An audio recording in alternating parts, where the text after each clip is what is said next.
Sedimo v starodobniku v avtobusu Opel Blicu iz leta 1939. Kakšna je zgodba za tem avtobusom, kdaj ste ga vi pridobili in morda na kak način, odkot?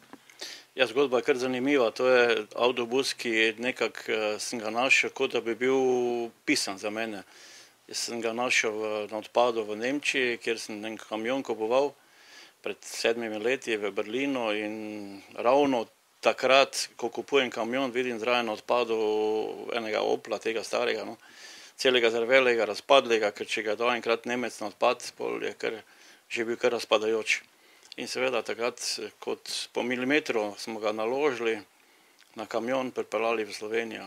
Takrat so me domači, me skoraj izžvižgali oziroma se mi izsmejali, ampak ko so pa se pridružili tem restauriranju tega vozila, so bili pa kar navdušeni. Tako da smo kar lepa zgodba o nabavi tega vozila. Se je kar pripisal na kožo. Sama restauracija je verjetno trajala več let, kako zahtevna je bila, kaj vse je bilo treba narediti? Ja, restauriranje takega starodobnega avtobusa je kar zahtevno, ker dosti s prijatelji, dosti sodelavci, ogromno pa družina. In žena, in sin, in snaha, in zet, in vsi smo bili okupirani v tem avtobusu. Težko je restaurirati eno tako vozilo, ker moraš biti vse, od kleparja, ličarja, mizarja, tapetnika, vulkanizera, ampak za sodelavci, za člani družine je uspelo. Zdaj, za kakšne priložnosti uporabljate to vozilo, kje ga je mogoče videti, kdaj? Verjetno samo poleti? Ja, to tako izključno, samo poleti snega ne pozna, oziroma pozna ga samo skozi okno. Dež, samo če nas kje slučajno zajame, kakšna nevihta, drugače od dežja sploh ni izvoza.